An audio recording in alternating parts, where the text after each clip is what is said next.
السلام علیکم ورحمۃ اللہ وبرکاتہ۔ بسم اللہ الرحمن الرحیم۔ آج کی تعلیم فضائل ذکر چیپٹر 1 پیج نمبر 399 سے ہے۔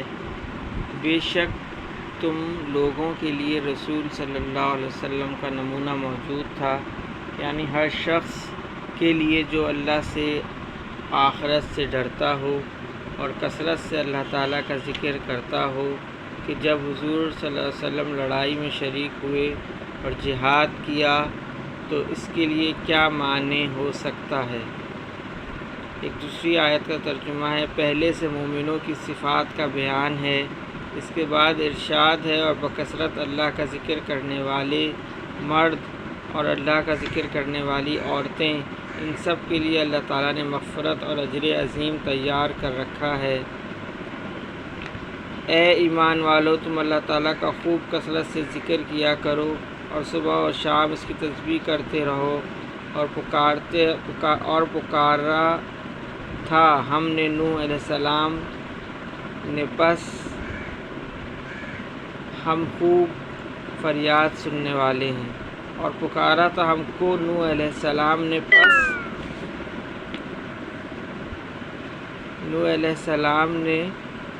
پس ہم خوب فریاد سننے والے ہیں۔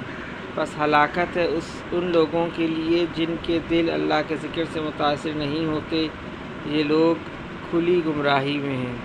اللہ جل شانہ نے بڑا عمدہ کلام یعنی قرآن نازل فرمایا، جو ایسی کتاب ہے کہ باہم ملتی جلتی ہے، بار بار دہرائی گئی ہے، جس سے ان لوگوں کے بدن کانپ اٹھتے ہیں جو اپنے رب سے ڈرتے ہیں، پھر ان کے بدن اور دل نرم ہو کر اللہ کے ذکر کی طرف متوجہ ہو جاتے ہیں۔ یہ اللہ کی ہدایت ہے، جس کو چاہتا ہے اس کے ذریعے سے ہدایت فرما دیتا ہے۔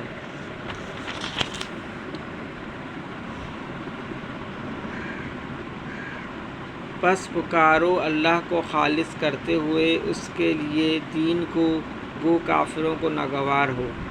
وہی زندہ ہے، اس کے سوا کوئی لائق عبادت کے نہیں، پس تم خالص اعتقاد کر کے اس کو پکارا کرو۔ جو شخص رحمان کے ذکر سے جان بوجھ کر اندھا ہو جائے، ہم اس پر ایک شیطان مسلط کر دیتے ہیں، پس وہ ہر وقت اس کے ساتھ رہتا ہے۔ محمد صلی اللہ علیہ وسلم اللہ کے رسول ہیں، اور جو لوگ آپ صلی اللہ علیہ وسلم کی صحبت یافتہ ہیں وہ کافروں کے مقابلے میں تیز ہیں اور آپس میں مہربان۔ اور اے مخاطب، تو ان کو دیکھے گا کہ کبھی رکوع کر رہے ہیں اور کبھی سجدہ، اور اللہ کے فضل اور رضامندی کی جستجو میں لگے ہوئے ہیں، اور خشوع و خضوع کے آثار بوجہ تاثیر سجدہ کے ان کے چہروں پر نمایاں ہیں۔ یہ ان کے اوصاف تورات میں ہیں اور انجیل میں، جیسا کھیتی کہ اس نے اول اپنی سوئی نکالی، پھر اس کو قوی کیا، پھر وہ کھیتی اور موٹی ہوئی، پھر اپنے تنے پر سیدھی کھڑی ہو گئی کہ کسانوں کو بھلی معلوم ہونے لگے۔ اسی طرح صحابہ رضی اللہ تعالیٰ عنہ میں اول ضعف تھا، پھر قوت بڑھی، روزانہ قوت بڑھتی گئی، اور اللہ نے یہ نشو و نما اس لیے دیا تاکہ ان سے کافروں کو جلائے۔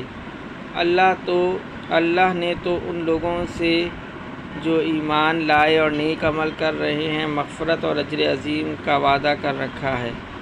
فائدے میں حضرت فرماتے ہیں، آیت شریفہ میں گو ظاہر طور پر رکوع و سجود اور نماز کی فضیلت زیادہ تر مقصود ہے، اور وہ تو ظاہر ہے، لیکن کلمہ طیبہ کے دوسرے جزو محمد رسول اللہ کی فضیلت بھی اس سے ظاہر ہے۔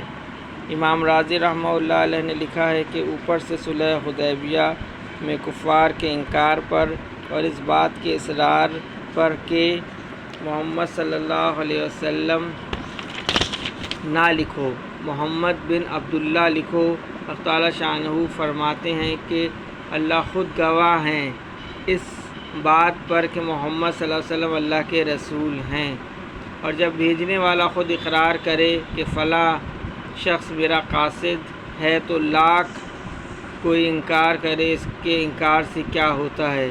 اسی و گواہی کے اقرار میں اللہ جل شانہ نے محمد الرسول اللہ ارشاد فرمایا۔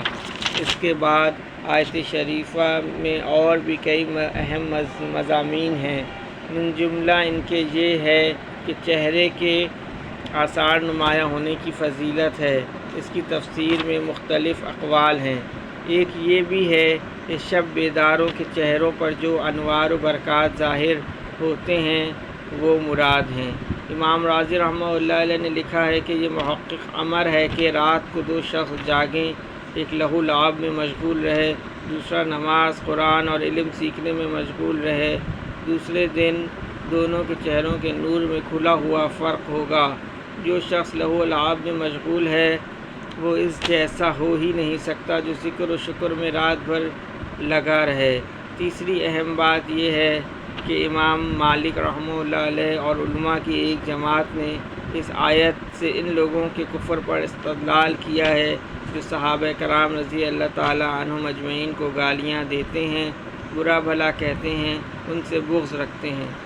اللہ پاک ہمیں ان تمام باتوں پر عمل کرنے کی توفیق نصیب فرما دے اور ان تمام باتوں کو دوسروں تک پہنچانے والا بنا دے۔ اللہ پاک نے یہ نبیوں اعلیٰ کام میری، آپ کی اور تمام عالم کے تمام مسلمانوں کی ذمہ داری لگائی ہے۔ خود بھی ان سب باتوں کو سیکھیں، عمل کریں اور دوسروں کو بھی اس کی دعوت دیں۔